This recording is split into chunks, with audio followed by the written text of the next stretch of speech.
Assalamualaikum warahmatullahi wabarakatuh. Okay, hari ni kita sambung PDPR subjek ibadah. Tajuk yang pertama iaitu azan dan iqamah. Sebelum memulakan pelajaran, marilah kita sama-sama membaca doa belajar. Bismillahirrahmanirrahim. Rabbi shrah li sadri wa yassir li amri wahlul 'uqdatam min lisani yafqahu qawli. Subhanaka la 'ilma lana illa ma 'allamtana innaka antal alimul hakim wa la hawla wa la quwwata illa billahil azim. Okay, first kali kita nak tahu apa dia itu maksud azan dan apakah maksud iqamah. Okay, azan bermaksud memberitahu. Okay, dari segi istilah membawa maksud lafaz-lafaz tertentu untuk memberitahu waktu solat. Okay, hukumnya pula ialah sunat muakkad. Okay, jom kita kenali konsep azan. Okay, azan ni dilaungkan oleh seorang tukang azan yang dipanggil sebagai muazzin ataupun Bilal. Okay, ia bertepatan dengan pada zaman Rasulullah dulu ada seorang sahabat melakukan azan. Pertama sekali dinamakan sebagai Bilal bin Rabah. Azan mempunyai peranan yang penting untuk menzahirkan syiar Islam.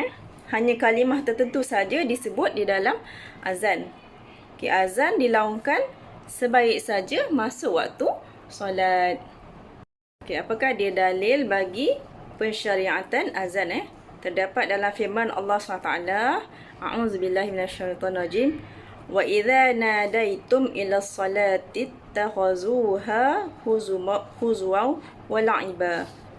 Dalam surah Al-Maidah ayat ke-58 yang bermaksud, dan apabila kamu menyeru azan untuk mengerjakan solat, mereka menjadikan solat itu sebagai ejek-ejekan dan permainan. Dalil daripada hadis pula iaitu qauluhu sallallahu alaihi wasallam, idza hadarat salatu falyu'azzin lakum ahadukum. Maksud sabda Nabi sallallahu alaihi wasallam, apabila tiba waktu solat, hendaklah seorang dalam kalangan kamu azan. Ini adalah daripada riwayat Bukhari dan Muslim. Jom kita kenali apa pula syarat-syarat sah bagi azan. Yang pertama, orang yang azankan tu mesti beragama Islam. Yang kedua, mumayyiz, iaitu dia boleh bezakan yang mana yang baik, mana yang tak baik. Boleh membezakanlah sesuatu. Yang ketiga, lelaki. Keempat, berturutan antara semua lafaznya tanpa terpisah dengan tempoh masa yang lama antara satu lafaz dengan lafaz yang lainnya. Kelima, menyaringkan suara apabila azan untuk solat berjemaah. Keenam, tertib, iaitu mestilah menyeru mengikut urutan lafaz azan. Murid-murid semua boleh tengok macam-macam versi azan kan. Daripada Mekah, daripada Madinah,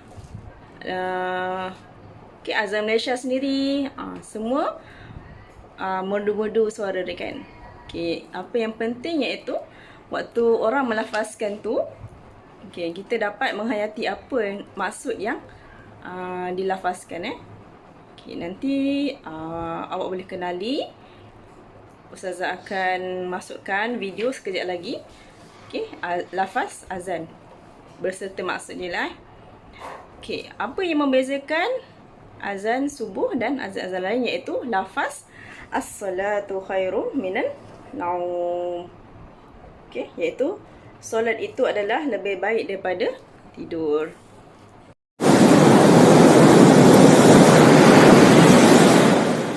Allahu Akbar, Allahu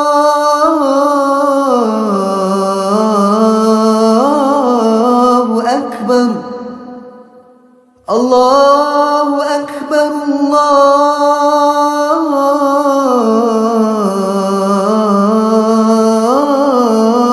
Akbar.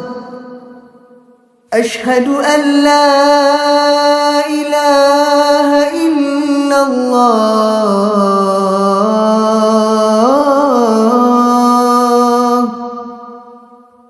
أشهد أن لا إله إلا الله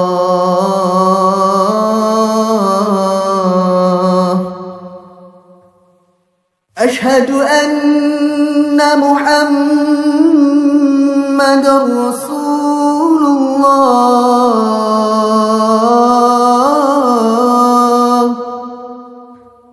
أشهد أن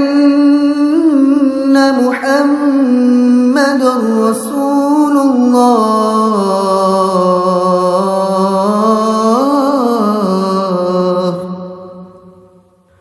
حي على الصلاة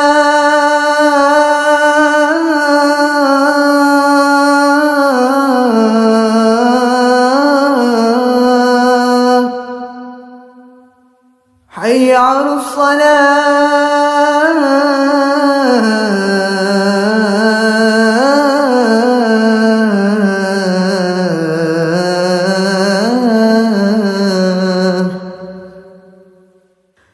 حي على الفلاح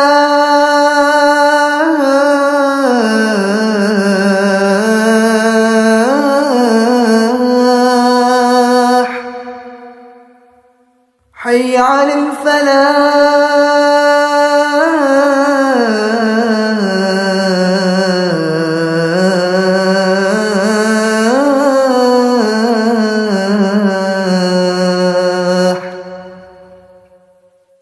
الله أكبر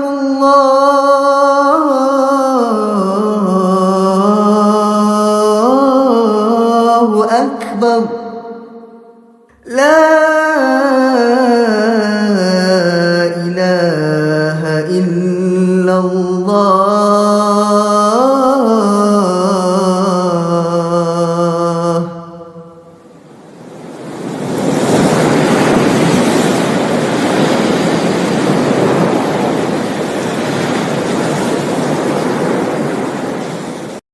Selalu kalau kita dengar azan, apa yang perlu kita buat? Sebaiknya kita jawab azan bukannya kita berborak-borak dengan kawan. Okay, selalu ramai yang ingatkan Ustazah, Ustazah ada azan kan? Tengah mengajar, ramai yang ingatkan Ustazah, Ustazah azan. Okay, baguslah tu. Okay, yang lebih baik awak dah ingatkan Ustazah. Okay, so awak pun kena sama-sama diam dan menjawab apa yang muazzin atau orang yang mengazankan tu lafazkan. Okay, iaitu bila muazzin, orang yang lafazkan azan tu, dia sebut Allahu Akbar, Allahu Akbar. So kita jawablah Allahu Akbar, Allahu Akbar. Okay. Asyhadu an la ilaha illallah, asyhadu an la ilaha illallah, asyhadu anna Muhammadar Rasulullah, asyhadu anna Muhammadar Rasulullah. Okay, itu sama. Okay. Yang tak sama iaitu hayya 'alas salah. So kita akan jawab la haula wala quwwata illa billahil aliyil azim. Hayya 'alal falah. Kita jawab la haula wala quwwata illa billahil aliyil azim. Okay. As-salatu khairum minan naum. Okay, jawab dia sadaqta wa bararta. Okay, sebenarnya banyak tapi dua lafaz tu, dua perkataan tu saja yang digalakkan untuk kita sebut Okay, Allahu Akbar, Allahu Akbar. So kita pun jawab Allahu Akbar, Allahu Akbar. La ilaha illallah, la ilaha illallah. Cara melakukan azan ada 11, iaitu yang pertama berpakaian kemas, yang kedua berwuduk dan membersihkan diri daripada najis serta suci daripada hadas kecil dan besar. Yang ketiga telah masuk waktu solat. Yang keempat berdiri tegak menghadap kiblat. Yang kelima memasukkan hujung jari telunjuk ke lubang telinga. Keenam meninggikan suara. Ketujuh mengulang lafaz azan, iaitu mengucap 2 kalimah syahadah perlahan sebelum menyerukannya dengan nyaring. Memalingkan muka ke kanan ketika menyebut hayya 'alas salah. Okay, hayya 'alas salah. Okay, paling ke kanan. Okay, memalingkan muka ke kiri ketika menyebut hayya 'alal falah. Hayya 'alal falah. Okay. Okay, yang ke-10 taswiyab, iaitu ketika azan subuh dengan mengucapkan as-salatu khairum minan naum sebanyak 2 kali selepas lafaz hayya 'alal falah. Dan yang ke-11, berdoa selepas azan. Apakah dia perkara-perkara sunat dilakukan ketika azan? Iaitu yang pertama menghadap kiblat, kedua suci dari hadas kecil dan besar, ketiga berdiri ketika melakukan azan, keempat memalingkan muka ke kanan ketika menyebut hayya 'alal solah dan memalingkan muka ke kiri ketika menyebut hayya 'alal falah, kelima melafazkan azan dengan tartil, keenam mengulang lafaz azan iaitu mengucap 2 kalimah syahadah secara perlahan sebelum menyerukannya dengan nyaring.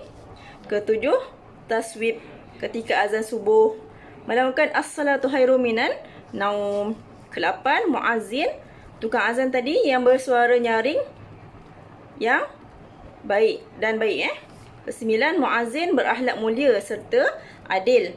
Kesepuluh, diam bagi orang yang mendengar dan menjawabnya seperti mana diucapkan oleh muazzin. Ke-11, berdoa selepas azan. Dia hampir sama yang tadi yang cara tadi dengan perkara-perkara sunat. Sampai di sini saja untuk hari ini. Itu pun Ustazah dah rasa banyak dah. Ustazah harap semua boleh faham dan mempraktikkan apa yang kita belajar pada hari ini. Sekian, wabillahi taufiq wal hidayah. Wassalamualaikum warahmatullahi wabarakatuh.